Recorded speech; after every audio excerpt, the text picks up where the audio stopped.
한강교회 가족 여러분 잘 계셨습니까? 우리 한강교회 별책 부록이 이제 14번째가 되었습니다. 우리 귀한 분을 모셨습니다. 우리 박지훈 장로님 내외입니다. 네, 안녕하세요. 박지훈 장로입니다. 안녕하세요. 정병승 권사예요.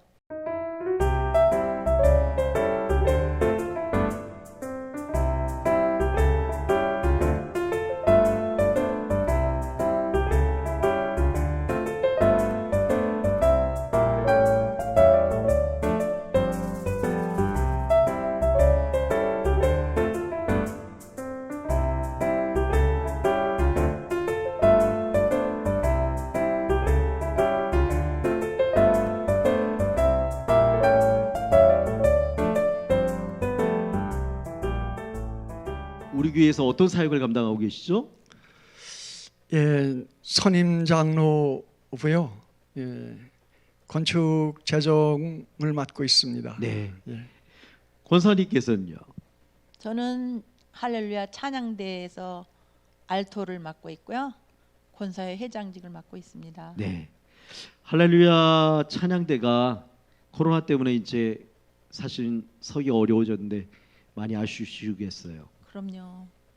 대원들 같이 보고 싶고 1년을 못한 것 같아갖고 너무 아쉬워요.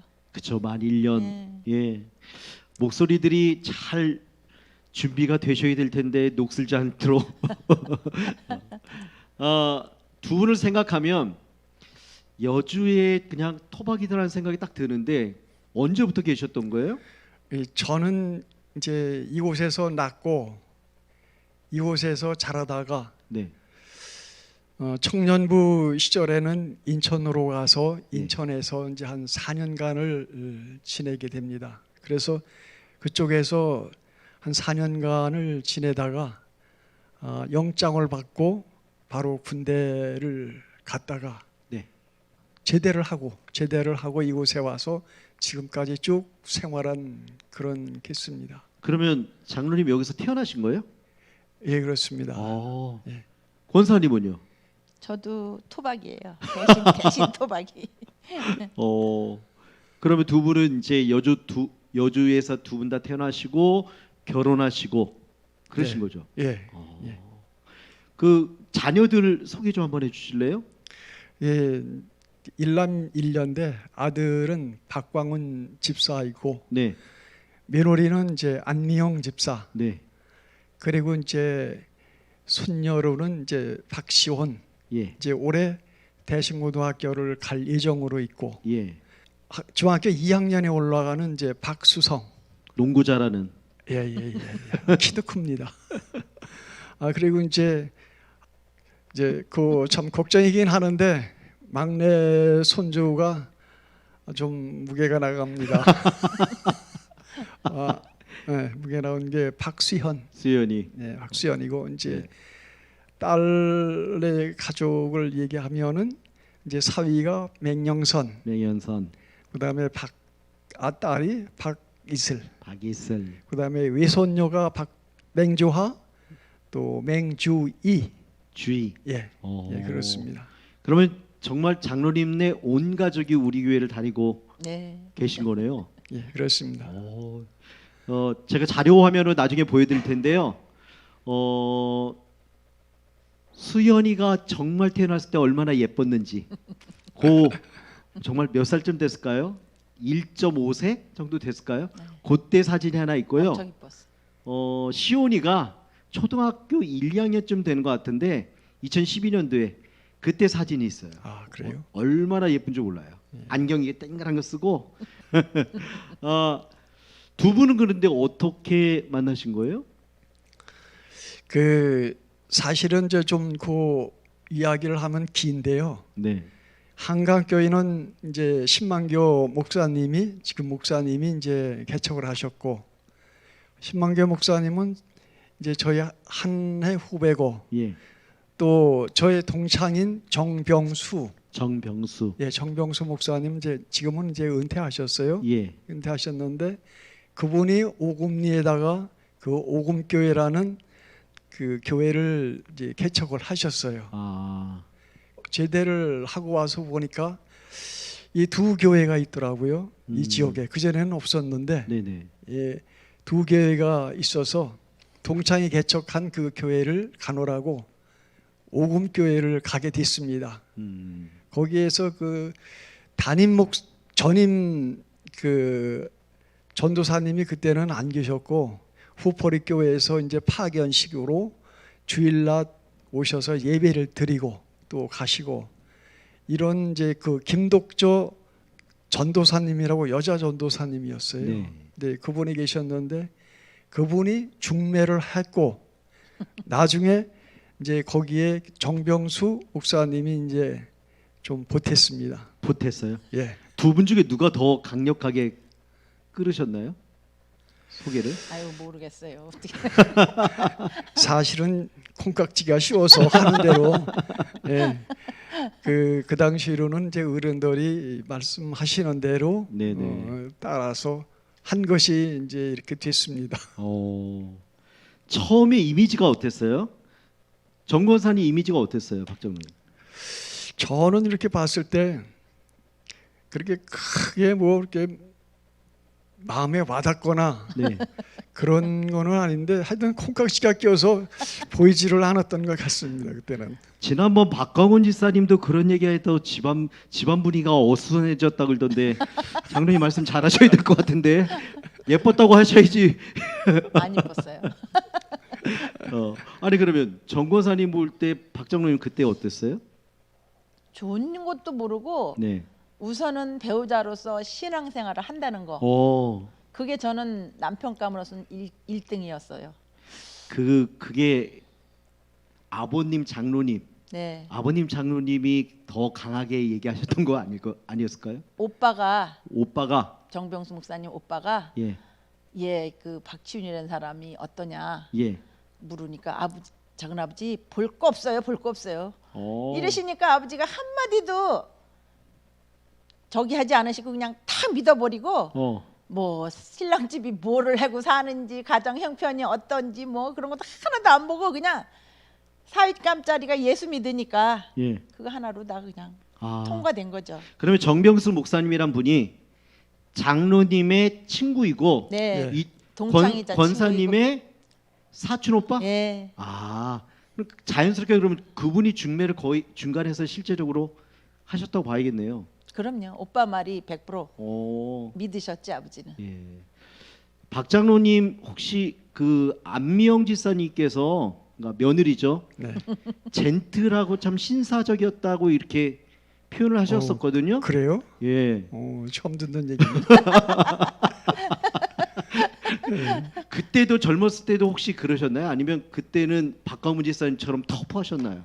터프하지는 않으셨는데 네. 굉장히 젠틀하다고 많이 그 몸매도 이렇게 살도 안 찌시고. 날씬하고 옷걸이가 좋았죠. 쉽게 말해서. 그러니까 보는 분들이 집안의 거리가 참 좋은 것 같아요. 아니 근데 저는 하나 제 나름대로 그 어떤 신조를 가지고 있습니다. 교회 갈 때는 정장을 하되 그 와이셔츠는 칼라가 들어간 것을 입지 않고 네네. 넥타이를 반드시 맨다 하는 그런 이제 그 제 나름대로 어떤 그런 각오가 있어서 늘 그렇게 하고 다닌 모습이 아마 그렇게 보이지 않았나 그렇게 생각을 합니다. 아, 두 분 결혼은 어떻게 하신 거예요?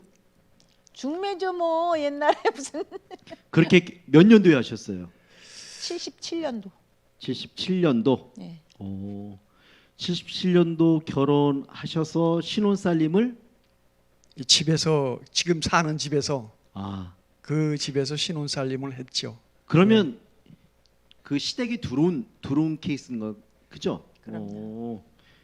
결혼 생활 하셔서 지금 몇 년 같이 사신 거죠? 43년 아니 45년째. 45년째. 45년째인가요? 아유 그렇군요. 예. 45년째. 예. 45년째 결혼하셨는데 어떻게 이제는 성격이 좀 서로 이제 잘 맞춰 들어가서 잘 맞으신가요? 참 그게 결혼이라는 게 어떤 사람이 그런 얘기를 하는 거를 들었어요.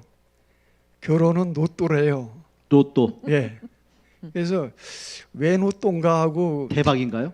그 다음 얘기를 한번 잘 들어봤더니 예. 안 맞아서 놓더래요. 도대체 어디 맞는 구석이 없어요. 저는 보니까. 항상 결혼하기 전에는 꼭 맞을 것 같은데 결혼해서 그렇게 오래 살아도 잘 맞지 않는 안 게 맞아요. 로또다, 결혼이다. 그 이제 좀 얘기를 한다면은 그 저 신발을 네.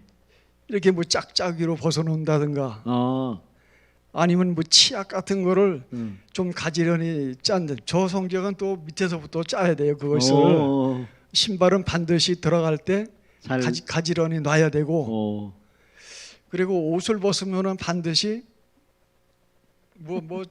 저 정권사한테 그거를 받아서 옷장에 걸어 달라고는 하는 건 아니고 자기 옷이라도 벗어서 넣어놨으면은 네, 이런 부분이 안 맞는 거죠. 네, 참 그분이 그렇습니다. 정말 부부 40년 지나도 안 맞는 건 안 맞는 거군요.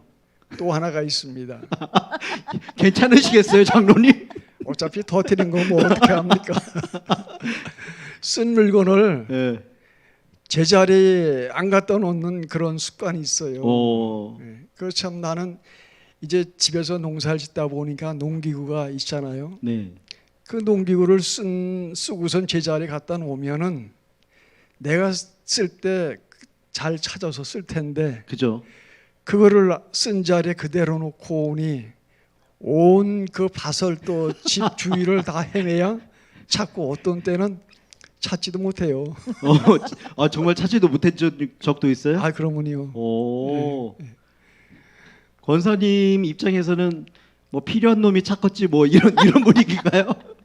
그게 타고났나 봐요. 아, 맞아요. 내가 굉장히 차분해지려고 노력을 해도 네네. 그게 안 돼요. 작심삼일이라고 3일 동안 열심히 하다 그 다음에 또 잊어먹고 그냥 그러시고. 사실은 네. 이게 성품은 다듬어질 수 있지만 네. 가지고 있는 성격은 그게 방향은 어쩔 수 없는 거예요. 감정을 이게 가다듬고 이야기하는 사람이 있는 반면에 그냥 생각나는 대로 이야기하는 거 이런 거는 그냥 기질상의 차이라고 생각하는 게 그러면 지금까지 장로님이 이제 권사님에 대해서 이야기했는데 권사님 보기에 장로님 좀 못마땅한 부분이 있으세요? 엄청 많죠. 그쪽도 많군요. 불만이 많은데 어. 살면서 그걸 다 다듬어지게 되더라고요. 오. 처음에는 참 무지하게 많이 싸웠고 네네. 나는 이제 신앙생활도 예. 아버지한테 그냥 철두철미한 신앙 교육을 받았는데 예. 와 보니까 이해를 해야 되는데 예. 남편은 다 믿는 가정이 아니었잖아요. 근데 이해를 못하고 전 철두철미를 좀 원했어요. 그래서 그런 부분이 그냥 무미하게 넘어가고 그런 성격이 싫어가지고 굉장히 많이 부딪혔죠. 두 분 중에 적극적인 분은 누구세요? 저는 솔직히 제 심정을 이야기하면은 예. 좀 한 박자 늦게 가는 그런 그게 스타일이고 더 안전하고 편안하다. 네. 어. 또 즉흥적으로 나오는 이제 정권사가 좀 있죠. 적극적이고 예. 좀 한번 돌다리 딛고 이제 걷는 분 스타일이고. 예, 그렇습니다. 두 분이 얼마나 잘 맞는지 한번 제가 볼게요. 자, 빨리 대답하십시오. 머릿속에 생각하시면 안 됩니다. 네. 중국집에 갔는데요. 짬뽕 짜장이 있습니다. 어떤 거 드시겠습니까? 하나, 둘, 셋. 짜장. 짜장이 있어요? 예. 짜장. 예, 어휴, 짜장. 맞는데 성격이 로또인데요? 안 자, 맞아요. 그래도 안 맞는답니다. 자녀들 얘기를 좀 할게요. 박광훈 집사님은 성격이 누굴 닮으신 것 같아요? 그 어떤 면에서 보면은 정권사를 참 많이 닮은 것 같은데 네. 또 어떻게 보면은 아주 꼼꼼하고 네. 또 정돈을 잘 하고 네. 이런 걸 보면은 제 쪽인 것 같고 뭐둘 중에 이제 하나를 닮긴 닮았을 텐데 믹스돼서 닮을 수도 있고요. 제가 봐도 솔직하게 딱 한 분은 성격은 아니에요. 예. 박광훈 집사님 굉장히 이제 뭐라 그럴까 이제 센 터프한 스타일인데 일을 할 때 보면 굉장히 치밀해요. 덤벙덤벙거리진 않는다는 거죠. 그래서 저도 이렇게 곰곰이 보면서 두 분 중에 성격이 누굴 닮았을까? 그 어떤 때는 제가 핀잔을 받습니다. 왜요?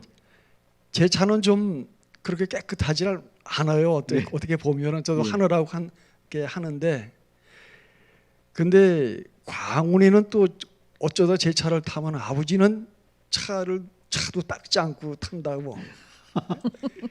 그런 면에서 좀 그래요. 오. 이제, 저도 이제 차를 닦아 타는 스타일이 아니라 정말 수단으로만 쓰거든요. 그러다 보니까 저도 저희 아들놈한테 혼났어요. 차 세차 않냐고. 권사님 차도 그렇게 깨끗하진 않죠. 그럼요. 예, 사고 많이 나셨죠, 참. 그럼요. 제가 와서도 차 사고가 꽤 많이. 네, 예. 많이 났어요.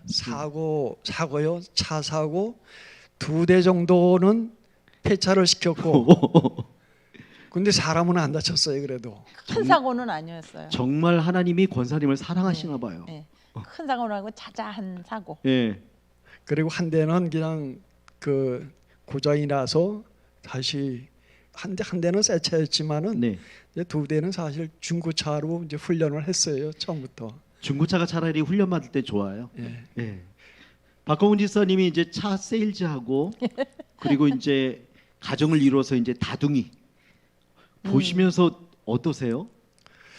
사춘기를 참 요란하게 보냈습니다. 예. 그래요. 먼저 광훈이 간증할 때도 얘기를 했지만은 간증하는 중에 다 하지 않은 부분이 좀 있어요. 아 그래요? 예. 그 오토바이를 하루는 사달라고 그러더라고요. 예. 그 미성년자한테 오토바이를 사줄 부모가 어디 있습니까? 그렇죠. 뻔히 아는데 사고 나면 큰일 나는 거. 예. 그게 안 사줬더니 아르바이트를 해서 오토바이를 끌고 왔어요. 어서. 그것도 뒤가 그냥 이만큼 높여서 그때 타는 오토바이를. 오. 그 오토바이를 끌고 왔는데 참 그거 어떻게 할 수가 없더라고요. 저도. 오. 네, 그래서 하루는 또 오토바이가 또 사라졌어요. 금방. 오. 그 오토바이를 어떻게 했냐 물어보니까 그 전에 교회 여기 지금 현 한강교회 앞에서 그 선배가 정차되어 있는 버스를 뒤에서 받고서 사고가 나서 그 자리에서 사망한 그런 일이 있었습니다. 아니 본 차가 와서 받은 게 아니라 예, 정차된 정차된 차를 오토바이가 받은 거예요? 예. 그래서 이제 돌아가셔가지고 네. 충격 받았나 보군요. 네. 그날 오토바이를 이제 처분을 하더라고요. 그래서 오 결단 잘했네 그거. 예. 오. 그런 일이 한 번 있었고 예. 또 자동차를 타고서 그냥 전국 일주를 그것도 혼자 한 것도 아니고 친구들을 뒤에 태우고 나이가 들어서 한 것이 아니라 면허를 내주는 나이가 18세던가요? 예. 그 생일이 되면서 바로 면허를 따왔어요. 오. 그래서 차를 렌트하고서 친구들을 데리고 그건 나중에 알았죠. 아니 예. 그러면 면허 딸 수 있는 기간이 딱 되자마자 가서 면허 따가지고 그 생일에 맞춰서요. 차 렌트해가지고 네. 전국 투어 갔다 온 거예요? 아주 그렇다고 그러더라고요. 하여튼 그러니 그렇게 사춘기를 참 요란하게 보냈으니 부모 마음이 새 가슴이 아닙니까 늘. 예. 그리고 거기다가 그 당시로 머리에 물을 들인다는 거는 상상을 할 수가 없었어요. 서울에서는 어떻는지 모르겠는데 시골에서는 그게 이해도 안 갔고. 근데 그 노란 머리. 예. 아 노랗게 머리. 그 자료 화면이 있을까요? 없어요. 그렇게 하고 다녔던 그 아들인데 예. 그 군대를 갔다 오더니 다른 사람이 되더라고요. 예. 아. 그래서 참 그 부모된 사람들이 자녀 키우기가 누구나 다 어려움이 있고 그렇지만 저는 새 가슴 되는 마음으로 그 아들이 사춘기를 보낼 때 그런 심정으로 보냈습니다. 근데 박광훈 집사님이 그렇게 이제 사춘기를 진하게 보냈던 반면에 한번 이렇게 결단하고 뭔가 일을 하려고 하면 뭔가를 해내는 네. 그런 성격인 건 참 생활력이 되게 강한 엄청 강해져. 예 강한 것 같아요. 그리고 차를 사달라고 그러더라고요. 변호사가. 차를요? 응. 어. 그러니까 내가 무슨 또 차 사줄 형편이 어떻게 돼? 그랬더니 오. 보만 서달라 그래서 보증을 이제 친구를 하나 갖다 세웠더니 차를 사고 네. 끌고 다니다가 입대하면서 싹 팔아서 딱 정리하고 군대를 가더라고요. 아무튼 생활력이나 뭐 맺고 끊는 문제는 뭐 깔끔했네요. 생활력은 누구보다 강해요. 근데 자식을 이렇게 키우다 보니까 품 안의 자식이지 좀 큰 다음에는 아니더라고요. 예. 그 통제도 안 되고 그 얘기해봐야 잔소리가 되고 예. 그런 그냥 부분이 있더라고요. 예. 묵묵히 그냥 기도만 했어요. 그러니까 언젠가 하나님이 들어주시겠지 그런 마음으로. 결혼하고 나면요 통제가 안 돼야지 정상이에요. 통제가 잘 되는 거는 그 가정의 뿌리를 못 내린 거고 결혼하고 난 그러니까 자녀들이 결혼하고 난 이후에는 부모의 말 속에서요. 아 저놈은 결혼한 다음에 변해서 이제 통제가 안 돼. 이러면 정상적인 집안이래요. 근데 여전히 통제가 되고 있으면요. 거꾸로 보면 새로 살림 시작한 그 가정에서는 그들만의 룰이 안 서는 거예요. 그래서 지금 말씀하신 게 맞는 거예요. 그래요? 그러면 둘째 자녀는 어땠어요? 아 이슬이 말이죠. 이슬 자녀. 예. 이슬이는 좀 고집이 있어요. 예, 제 나름대로 어떤 고집이 좀 있더라고요. 둘째는 누굴 닮으셨을까요? 글쎄 성격이 아빠를 좀 닮았어요. 제가 좀 고집이 있습니다. 제가 아빠 고집이 닮았어요. 없는 것처럼 보이는데 네. 저는 나름대로 고집이 있습니다. 네, 그래서 제 고집을 닮은 것 같고 참 이슬이는 그 광훈이는 지금 잘 하고 있는데 네네. 예, 잘 신앙생활을 이제 하고 있는데 아마 이제 이슬이도 멀지 않아 다시 제자리로 돌아오지 않을까 그런 기대를 갖고 살아가고 있습니다. 사실은 신앙은 학습된 대로 되진 않고요. 네. 하나님이 때를 주셔야지 되는 것 같아요. 그러니까 맞습니다. 머릿속으로 아는 건 아는 지식을 갖는 거는 갖는 거지만 이게 딱 자신의 인생과 하나님의 영적인 그 만남이 딱 있은 그 스파크가 같이 튀기는 그때는 전부 다 달라서 어쩌면 나중에 그 사도 바울과 같이 나중에 믿었던 사도 바울이 더 많이 일했던 것처럼 또 신앙도 박광훈 지사님이 사춘기 겪었을 때 겪고 난 이후에 그렇게 또 믿기 시작하니까 뜨겁게 믿을 수 있듯이 아마 이슬자매도 그러지 않을까라는 생각이 저는 듭니다. 근데 나 자신이 좀 안타까운 것이 내가 좀 급해져요. 이상하게 마음이 나이가 뭐 몇 살 되지도 않았는데 나이가 먹어서 그런지 자꾸 급해지는 그런 면이 그죠. 있습니다. 부모의 마음이 예. 그러니까 자녀를 바라볼 때 아유 빨리 돌아와야 되는데 마음적으로 급하시는 마음. 네, 예, 그렇습니다. 예. 가정 생활을 이렇게 해오시던 중에 두 자녀 있었고 가정 안에서 좀 어려웠던 적도 있으셨겠죠? 아무래도 이제 광훈이 이제 밑으로 쌍둥이가 있었어요. 쌍둥이. 예, 아들 쌍둥이. 그러면 박이슬 성도 바로 위에. 네. 그렇죠. 이제 아들 이제 이슬이가 세상 나오기 전에 이제 그 두 쌍둥이가 있었는데 하나이는 이제 한 3주 있다가 사망이 됐고 이제 하나이는 그 7살까지 살았고 8살 되던 해에 그 전에는 왜 지금은 어떤지 모르지만은 취약 통지서라고 나왔어요. 초등학교. 예. 이제 그 취약 통지서. 근데 이 아이가 정상적으로 이제 7살을 살은 게 아니라 그 뇌속마비로 7살 이제 8년을 살았으니까 참 힘들었죠. 그 부분이. 그래서 그 취약 통지서를 가지고 제가 그 받은 거를 정권사한테는 얘기를 참 못했어요. 그걸 못하고 내가 가지고 뒷산에 가서 참 한없이 울었던 그런 아픔이 있습니다. 저도 지금 처음 듣는 얘긴데. 예, 그 우리 교회 성도님들도 그 사실을 아는 분이 그 아주 연로하신 권사님들 몇 분 외에는 잘 모르죠. 얘기를 안 했으니까 그 부분에 대해서.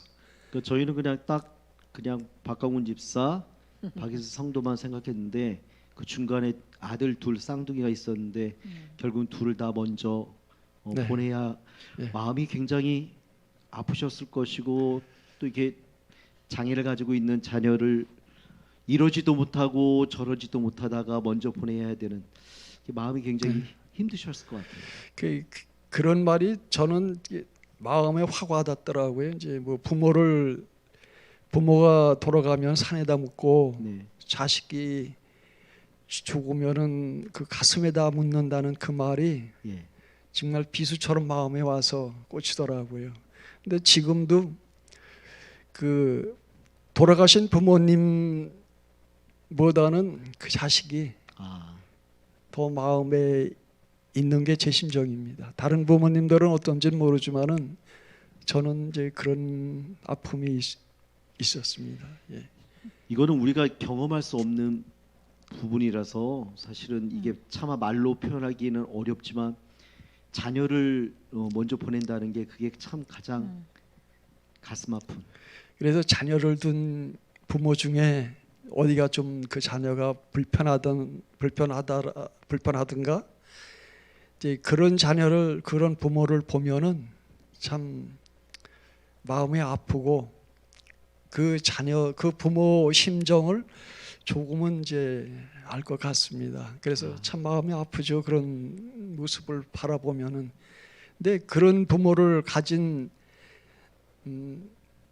이제 장애를 가진 그 부모를 가진 부모를 보면은 그 무슨 말로도 위로가 안 돼요. 그렇죠. 예. 그 이제 다른 사람들은 그 참 여러 가지 이야기로 위로를 하고 그러는데 이제 가만히 지켜봐 주는 게 위로가 되는 것 같습니다. 예. 하나님께서 우리를 사용하실 때는 뭐 능력을 주셔서 사용하신 것도 있지만 또 하나는 아픔을 통해서도 나중에 사용하시게 되는데 장로님 네 분께서 그 아픔을 가지고 있는 이 기억을 잘 가지고 있다가 그런 비슷한 아픔을 겪고 있는 분들이 계시다면 가슴으로 느껴지잖아요. 그 부분. 네. 그래서 그분에게 가서 나도 이랬던 적이 있다라면서 위로해 준다면 참 그분 입장에서 저분의 가정도 저런 아픔이 있었는데 그러면서 마음에 하나님의 위로를 통해서 받을 수 있을 것 같아요. 아무튼 그게 참 아무튼 건강하게 잘 사용받았으면 참 좋겠습니다. 마을의 그 성도들이 와서 일주일을 예배를 드렸는데 화장실도 못 가던 저희 어머니가 조금씩 화장실을 좀 출입을 하게 됐고 그 다음에 더 이제 한 1회 동안을 예배를 드리고 늘 그랬던 거니 이제 좀 미움도 먹고 기력이 조금 회복되었다고 하는 그런 신앙 간증을 제가 한 10살쯤에서 아마 들었던 것 같습니다. 어머니로부터. 예.